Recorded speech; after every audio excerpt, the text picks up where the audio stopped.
No one would have guessed that after a year on the market, Northeast Airsoft would still be trying to finalise their MP2A1 design.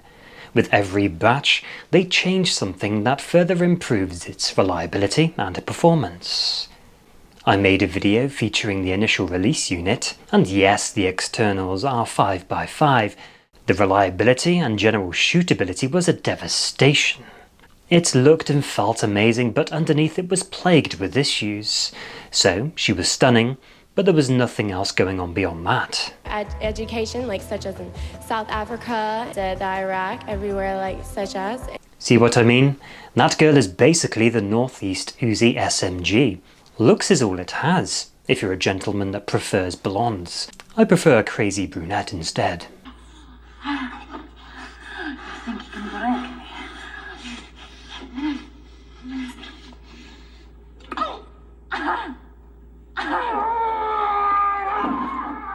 Yes, it's about time I talked about the Northeast MP2, as it's been a while since I addressed it, what with it being in a transitional state of unreliability and such. It's just not been at an adequate level where I could realistically use the thing, let alone review it. You'll see in my first impressions video I don't have a whole lot of footage actually shooting the Uzi. That was obviously a deliberate choice, as shooting wasn't its strongest attribute. To date there have been 3 main batches of MP2s, with incremental improvements following the initial launch. I'll talk about those parts improvements as we go along, so at some point in this video my Uzi will be up to date. More or less. Yeah, it has been an experience rolling back the MP2 to its original foundations, peeling back all the improvements and returning it to a point where it began, at its weakest. So let's go back in time to roughly July and August 2022, and MP2 users had a few issues, so let's kick it off with one of them, and perhaps one aspect of this SMG which absolutely must shine, above all else. Although all things considered, the following issues are paramount in comparison, but it's an Uzi 9mm. For crying out loud, fully automatic has to work, right? Limited value on the airsoft field? Maybe, but if it doesn't do this, then it's not worth the steel that it's made from. And with that, let's talk about fully automatic inconsistencies. This was a common symptom of a lot of users. Upon blowing through a magazine, the MP2 would spit out rapid fully auto fire and then follow up with heavy gas discharges. It was actually blowing right through the gas supply, and as you can see, it displays extreme heavy gas venting midway into the magazine dump until the tank was completely empty. I know the fun mode isn't supposed to be the most efficient way of shooting, but come on now. It's at least got to do this without completely gas venting.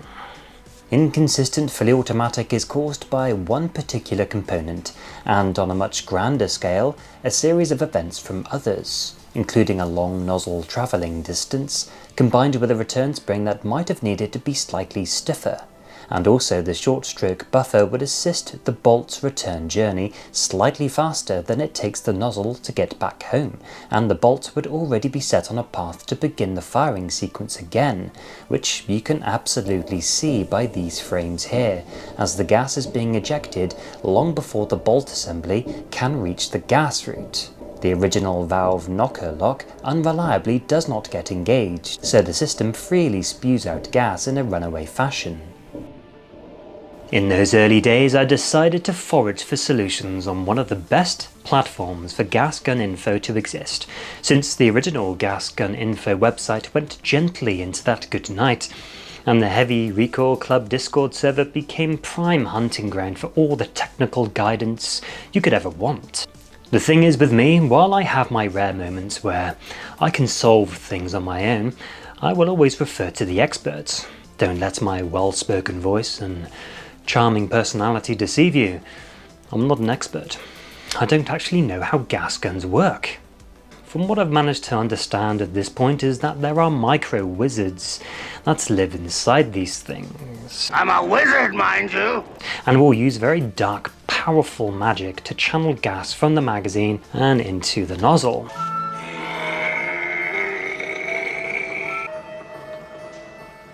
Now, a lot of people don't actually know this, but sometimes there might be another older, wiser wizard that calls the nozzle his home and will regulate the flow of such powerful forces, which results in a lower output.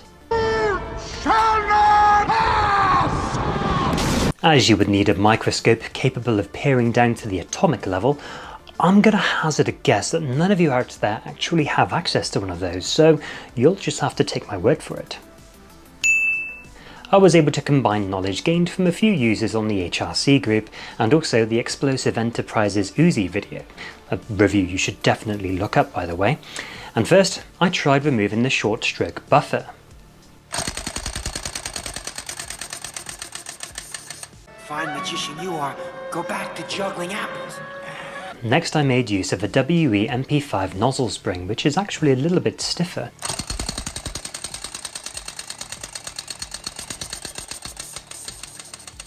And as you can see, it's improved the action further.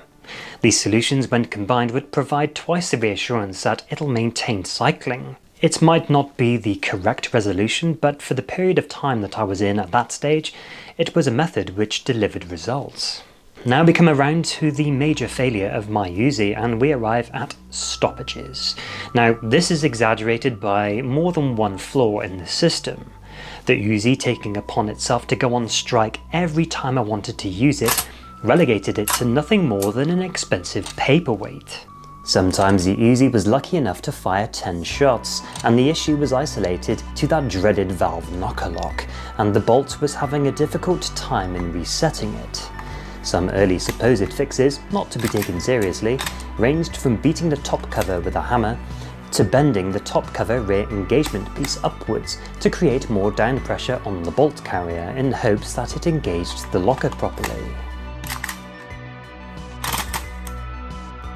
Other people just tended to shim this piece until Northeast put out an improved knocker lock and then quickly sent them out to all batch 1 customers, myself included. You don't often have and receive correspondence directly from the source, so they've made the effort to put out fires as they've gone along, and with my new knocker lock installed, that's at least one variable eliminated in my quest for eradicating the stoppages I was being tormented by.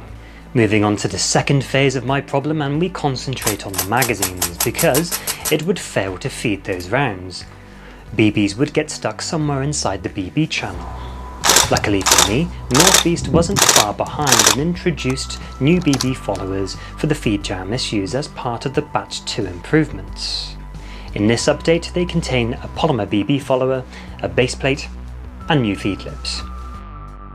The old metal BB followers had a nasty habit of binding up inside the BB channel, so they streamlined the design to allow them to glide up and down. And also by making them out of polymer, this will hopefully reduce the wear on the nozzle, beating down upon the bolt stopping follower. The new base plate solidifies the connection between the inner gas tank and the outer steel shell. A secondary hole was made and a grub screw anchors down the gas tank, and this prevents the innards from slipping out when you are charging gas. Airsoft World also sent me some new MP2 feed lips, but these weren't for my UZI, they looked like something for a pistol magazine of some description. And as I was busy during that time, I didn't realise until like a month or so later, so at that time it was probably too late to complain. As it happens, I didn't require the improved feed lips anyway, as the original ones work just fine. With these introduced batch 2 improvements working in tandem, stoppages were gone. The BB jams I do rarely get seem to be ammo related. Jeff Bio 2s are okay, but it doesn't like 2.8s very much, but 3s and 3.6s work just fine for me. This is the stage my UZI was at around April 2023, and with those previously mentioned horrors behind me, it was finally in a position where it functioned enough to reliably detect any more issues, and with that, I saw poor range during automatic fire. As soon as I began delivering bursts, the first BB or two would fly out of the barrel correctly, but unfortunately the following BBs from that burst will dive bomb a few meters or so ahead of me. It was wildly out of control and I couldn't find anyone that saw the same problems. Now I would have liked to have tried a different O-ring other than the one that was supplied, something thicker to create a better seal, but I couldn't find one in my parts bin, so I tried padding out the O-ring track with PTFE tape to take up the slack, leaving the O-ring no room to jump around, and as much compression as possible without becoming a hindrance. So the UZI went from this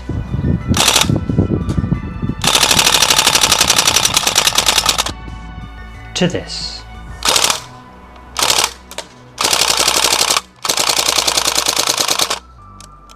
As ridiculous as this sounds, at the very least it works.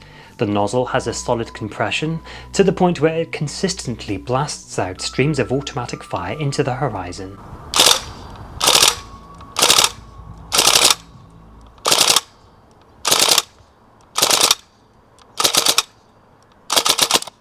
It's nice that my UZI is now firing on all cylinders with the initial batch nozzle.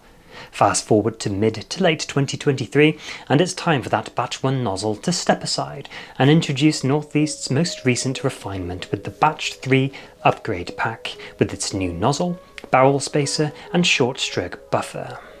I have no intentions on using the short stroke buffer assembly. The rate of fire is just too fast for an UZI SMG.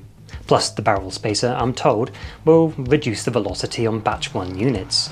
Something that was never too high on my UZI anyway. The latest 2023 nozzle, what does it bring to the table? It'll be interesting to see if there's any improvements, so first let's take a look at comparing the gas efficiency between my batch 1 UK low powered nozzle and the new one. So here's what I found out. With a mere 5-second gas charge, I got off a surprising 56 shots, with the 57th being the last puff as it died, but still, 56 times it cycled the action. I was surprised by 10 seconds, 100 complete cycles. I didn't think it had it in it. And as much as it could take from a 15-second gas charge, and it got off 139 shots from the OG nozzle, that's not bad at all. All but the absolute limit of a 15-second gas charge yielded a higher round count on the 2023 nozzle. I was shooting once every second on a comfortable room temperature magazine, and to be fair, the scores from both examples aren't bad at all. The improved rocket valve within the latest nozzle has proven to be slightly more effective at giving you more shots per fill, even if it is a handful each round. Quickly knocking up some data regarding the FPS with .2s as a rough comparison, and the original nozzle's output is really low. The average is a soft 252 FPS across 30 shots. The new nozzle wasn't quite as slow, the highest reading sat at 314. It's not eye-wateringly quick, but it's just fine for CQB purposes. The average was 292. Of course, these blocks of numbers is rather bewildering to look at, so striving for simplicity, here's a line graph I made.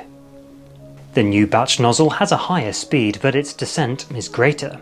From the top end reading to the lowest, it drops by 41.5, whereas the original is only separated by 24.4 from high to low.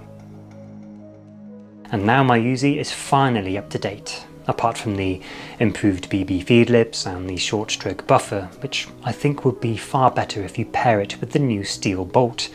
The sluggish rate of fire that you have with that needs all the help it can get. I'll likely just leave it in the box along with the other one, but in case you're interested, here's what it's shooting like.